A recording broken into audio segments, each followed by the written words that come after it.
ये एक स्कूटी के ऊपर देखो, स्कूटी के ऊपर दिख रहे हैं, और ये बाउंड्री के ऊपर देखो, और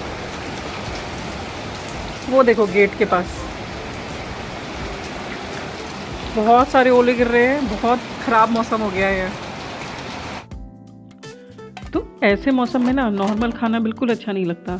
मन करता है कि गर्मा गर्म समोसे हों, चाय हो, लेकिन अगर समोसा बनाओ तो फिर बहुत ज़्यादा टाइम लगता है। इंस्टेंट समोसा तो नहीं बनाया जा सकता। इसलिए फिर मैंने बनाई ऐसी डिश जो बारिश के मौसम में खाने में बड़ी ही स्वाद लगती है। उसको वैसे तो आप कभी भी बना के खाएं। तो पहले मैंने यहाँ पे ले लिया है लगभग 1.5 कटोरी बेसन, और उसमें अजवाइन को अच्छे से घिस के डाल दिया है, और थोड़ा सा यहाँ पर मैंने ऑयल डाल लिया है, लगभग 2 स्पून होगा, और साथ ही नमक डाल लें अपने स्वाद अनुसार, और उसको बहुत अच्छे से थोड़ा थोड़ा पानी डालकर मिक्स करके रख लें। देखिए ये जो मौसम है ना, अभी सर्दियां हैं, और सर्दी में अचानक अगर बारिश हो जाए तो अभी ये मौसम है जो गर्मी में जो ये चीज़ें खाने का बिल्कुल मन ही नहीं करता है ना, उनको अभी खा सकते हैं। यहाँ पे मैंने थोड़ी सी काली मिर्च भी डाल ली है, और आप चाहें तो अपने हिसाब से और भी जितने मसाले अगर आप डालना चाहते हैं, गरम मसाला, धनिया पाउडर, हल्दी पाउडर, जो भी अगर आप थोड़ा थोड़ा डालना चाहते हैं तो डाल लें, और इसका बढ़िया से ना स्मूथ सा पेस्ट बनाकर रख दें। पेस्ट बनकर रेडी हो गया है। लाडू को बहुत ज़ोर से भूख लग रही है, लेकिन उसको भी खाना नहीं खाना है, बल्कि खाना बना हुआ रखा है।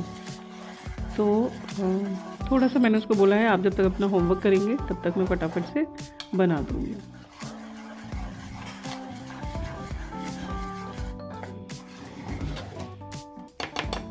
इसको अब थोड़ी सी देर ना रेस्ट करने के लिए रख देंगे, और साथ ही हम लेंगे कैबेज। तो आप अपने हिसाब से जितने आपके फैमिली में क्वांटिटी यूज़ होनी हो, आप उस हिसाब से ले सकते हैं। अभी हमारे यहाँ तो बस मैं और बेटू ही हैं। लाडू तो थोड़ा बहुत ही खाती है, तो मैं थोड़ी सी कैबेज लूँगी, और उसको बारीक बारीक लंबा लंबा काट लें। उसको ना फाइन चॉप बिल्कुल नहीं करें, मतलब बिल्कुल बारीक बारीक क्यूब्ड पीस में ना करें, ऐसे लंबे लंबे में काटेंगे। उसके बाद इसको मिक्स कर दें। बस आपका बन के रेडी है, सिर्फ अब इसको रह गया है तलना। इतने करारे कुरकुरे कुरकुरे पकौड़े बनेंगे ना, साथ में चाय हो तो फिर मज़ा ही आ जाए। अब मैं थोड़ा वेट करती हूँ बेटू के आने का। हमारा होमवर्क हो गया लाडू? नहीं हुआ? फटाफट कर लो। अभी खाना है या दीदी आ जाएगी तब? अभी। देखो वैसे दीदी आने ही वाली है, अभी 4 बज गए हैं, 10 मिनट में आ जाएगी। अभी खा के फिर दोनों साथ में ही खाना गरम गरम, ठीक है? यार मुझसे टेस्ट का वेट नहीं हो रहा, प्लीज यार खाने दो। अच्छा ठीक है, तो मैं बना रही हूँ, अभी बना नहीं है। हाँ ठीक है, आप इधर कंप्लीट करो, जब तक अपना वर्क कंप्लीट करो, आ रही हूँ मैं। लगभग 15 दिन से मैं मलाई इकट्ठी कर रही थी, जिसको मैंने सुबह ही बाहर निकाल के रख दिया था फ्रिज में से, जिससे वो रूम टेम्परेचर पे आ जाए। तो यहाँ पर तैयारी हो रही है घी बनाने की। इसको मैंने एक बड़े बर्तन में निकाल लिया है। बस अब आप इसको अच्छे से फेंटते रहें। सर्दियाँ हैं तो घी बनाने में ज़्यादा टाइम नहीं लगता है। अगर लग रहा है कि वो नहीं ऊपर निकल के आ रहा है, और तो फिर उसमें थोड़ा सा ठंडा पानी या आइस डाल दें, तो वो बड़ी ही 10 मिनट में अगर आप इसको फेंटेंगे ना, तो 10-12 मिनट में ही वो ऊपर जो मक्खन है ना वो निकल के आ जाएगा। देखो चलाते चलाते कितना फूल गया है ये, कितनी क्वांटिटी और थी, और कितनी ज़्यादा दिखने लगी है। लाडू देखो बेटा, तो बाहर उतारो या फिर इधर उतारो या फिर बाहर ही। आज बारिश हुई थी। हाय मेरी बच्ची 4:15 बजे आई है। बाहर उतारो या अंदर? शूज़ बेटा इधर ही उतारना, बाहर बहुत गंदा है। इधर दरवाजे पे उतार लो।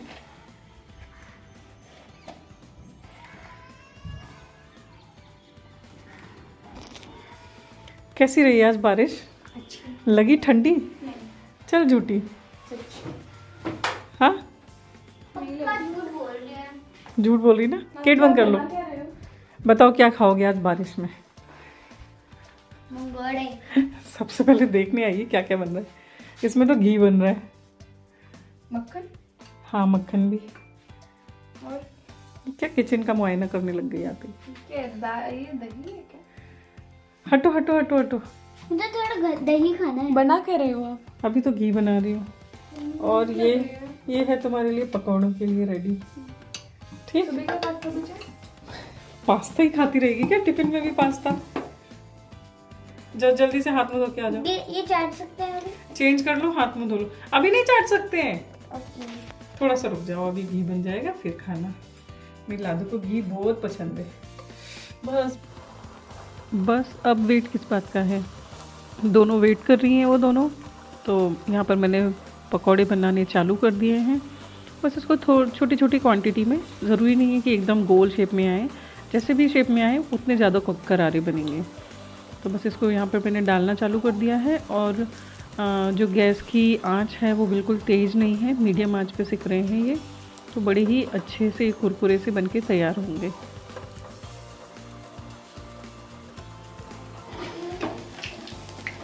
इनको सिकने में थोड़ा सा तो टाइम लगता है। और यहाँ पे एक बैच बनके लगभग तैयार हो गया है और सारे काम पैरेलल चल रहे हैं। एक साइड चाय बन रही है, एक साइड पकौड़े तल रहे हैं और दूसरी साइड घी की भी तैयारी हो रही है। अब इन पकौड़ों को आप चाय के साथ, केचप के साथ, चटनी के साथ, अचार के साथ, किसी के भी साथ एंजॉय कीजिए। बड़े ही स्वाद लगने वाले हैं। भेजना है पापा को।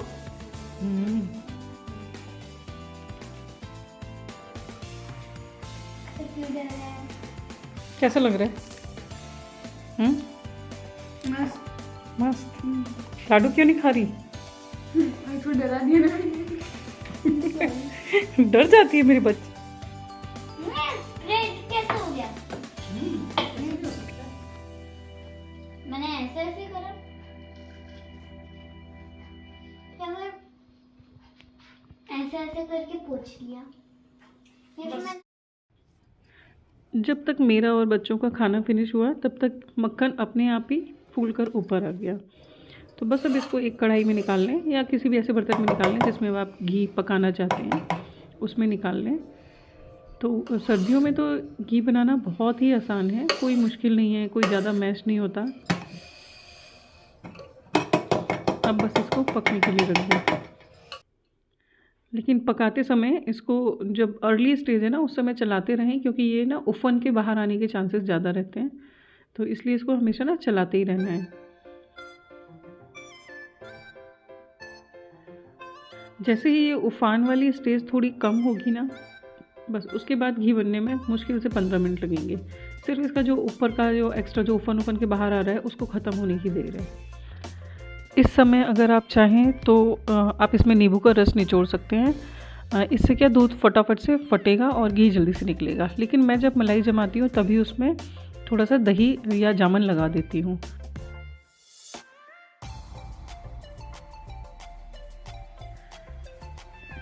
ये देखिए, बस जो घी है वो ऊपर आ गया है और जो बचा हुआ मटेरियल है वो नीचे बैठ गया है। घी तो बनकर रेडी हो गया है। सिर्फ आप इसको एक बाउल में ट्रांसफ़र कर लीजिए, या फिर आप चाहें तो डायरेक्ट जार में भी कर सकते हैं। पर मैं आपको दिखाऊंगी कि कितनी क्वांटिटी में घी बना है, इसलिए मैं एक बाउल में इसको ट्रांसफ़र कर देती हूँ। क्योंकि सर्दियाँ हैं और घी फटाफट से ठंडा हो जाएगा और जम भी जाएगा, इसलिए उसको जितना जल्दी गरम गरम में ही उसको ट्रांसफ़र कर लें।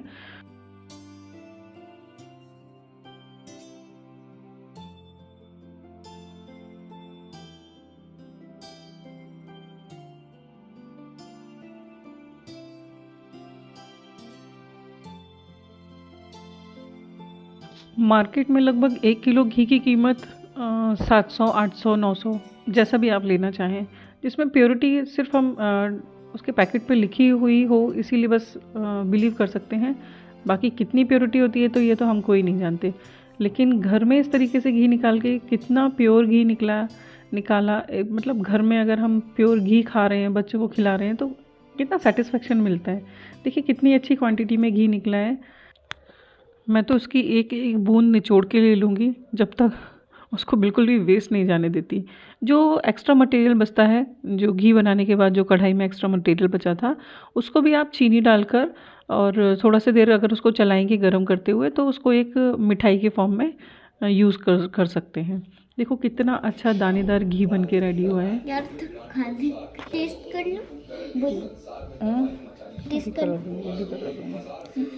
कितना बढ़िया, देखो। यार जहाँ जहाँ आप स्पून है उसे क्रैश कर दूं मैं, क्यों? क्योंकि ये बहुत अच्छा लगता है। ओ भाई, तो ये है नेक्स्ट डे। बच्चे सो रहे थे, ठंडी भी बहुत थी और मैंने उनको नहीं जगाया, क्योंकि जब मैं राशन ट्रांसफ़र करती हूँ ना तो मुझे ना एकदम शांति चाहिए। मैं किस डब्बे में क्या रख रही हूँ मुझे ये याद होना चाहिए। तो क्वांटिटी के हिसाब से मैंने यहाँ पे सारे डब्बे ले लिए हैं, और जो भी डब्बे खाली होते हैं तो मैं उनको ना तुरंत की तुरंत ही धो के रखते जाती हूँ। ऐसा नहीं करती हूँ कि अगर आज राशन मंगाया है फिर उसको धोऊंगी, फिर सुखाऊंगी, उसके बाद उसको फिल करूँगी। जैसे जैसे कंटेनर्स खाली होते जाते हैं मैं उनको साथ के साथ धो धो के रखते जाती हूँ। तो बस आज बारी आ गई राशन फिल करने की। तो क्वांटिटी के हिसाब से किस डब्बे में कितनी क्वांटिटी भरनी है उस हिसाब से मैं इसको सेट कर लेती हूँ। यानी ये ज़रूरी नहीं है कि कोई एक कंटेनर किसी एक चीज़ के लिए बिल्कुल फिक्स है, वो बदलते रहते हैं। और कंटेनर्स ना मैं रीयूज़ ज़्यादा करती हूँ। जैसे कि ये बिस्किट का डब्बा है, ये जो आप स्क्वायर वाला डब्बा देख रहे हैं ना, ये बिस्किट का डब्बा है, क्योंकि ट्रांसफरेबल जॉब है, कभी 3 साल यहाँ है, कभी 3 साल वहाँ है, तो बहुत सारी चीज़ें डैमेज हो जाती हैं। तो सिर्फ ज़रूरत के हिसाब से ही चीज़ें खरीदती हूँ, बाकी तो मैं रीयूज़ ही करती हूँ। फिर भी इतने ज़्यादा कंटेनर्स इकट्ठे हो गए हैं ना कि कई बार उनको पैकिंग करने से पहले डिस्कार्ड करना पड़ता है। खासकर हमारे यहाँ अचार के और जैम के इतनी बॉटल्स इकट्ठी हो गई हैं जिसमें मैंने सारे मसाले भर रखे हैं। ट्रांसपेरेंट डब्बे में हमारे यहाँ बिस्किट या नमकीन कुछ भी रखने का मतलब है कि बस आज ही के दिन वो डब्बा चलने वाला है, शाम तक वो आपको खाली ही मिलने वाला है। राशन फिलिंग का तो काम सारा हो गया, डब्बे भी सारी जगह पे लगा दिए, लेकिन ये जो किचन का सेटअप था ये मुझे कुछ पसंद नहीं आ रहा था। ऊपर खाली बॉटल्स रखी थी, क्योंकि इसमें अलमारी बड़ी अजीब तरीके से है इस किचन में। तो मैं इस तरीके की कुछ ऑर्गेनाइजर्स लेके आई थी, तो सोचा कि उसको यूज़ करके देखती हूँ। मेरे पास पहले ना ये 3 टायर वाला एक ऑर्गेनाइज़र ऑलरेडी था, एक छोटा भी है। तो इसको मैंने सोचा कि पहले इसको यूज़ करके देखती हूँ, क्योंकि अभी तक सर्दियों में ना इसमें मैं सारी सब्जियाँ रख रही थी। फ्रिज की ज़रूरत थी नहीं, लेकिन सब्जियाँ ख़त्म हो गई हैं और उनको तो मैं दूसरी बास्केट में भी रख सकती हूँ, इसलिए इसको थोड़ा सा यूज़ करके देखती हूँ। लेकिन जैसे ही मैंने इसके ऊपर ये बॉटल्स वगैरह जो अपर टायर है उसके ऊपर जैसे ही बॉटल्स रखी ना, ये नीचे से थोड़ा बैंड होने लगा और सारी बॉटल्स एकदम तिरछी तिरछी दिखाई देने लगी, जो मुझे बिल्कुल नहीं अच्छी लगी। तो फिर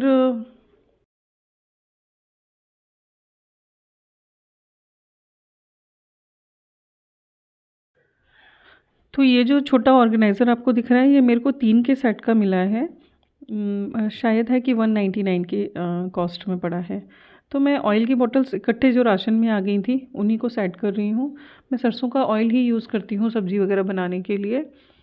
और ये जो बॉटल आप स्टील की देख रहे हैं ना, ऐसी बोतल मुझे पता है बहुत सारे लोगों के पास होगी, लेकिन किस किस की ठीक चल रही है। मेरी तो मैं तो परेशान हो गई हूँ इससे।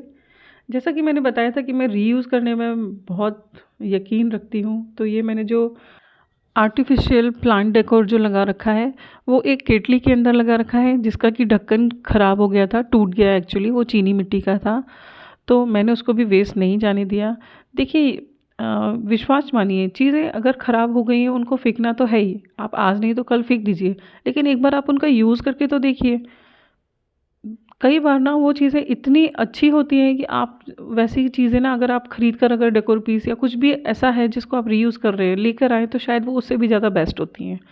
तो फेंकना है आप आज नहीं तो कल फेंक दीजिएगा, लेकिन एक बार उसको यूज़ करके ज़रूर देखिएगा। तो मेरे जितने भी ये जो ग्लास कंटेनर्स हैं ना, ये जैम या फिर अचार के खाली कंटेनर्स हैं। अगर आप इसी मटेरियल का कोई कंटेनर लेने चाहते हैं तो वो आपको या तो हाई कॉस्ट पड़ेगा या फिर उसका ना ग्लास इतना नाजुक होगा कि आप उसको यूज़ करने से भी डरेंगे। तो ऐसी चीज़ें मैं तो यूज़ करती हूँ।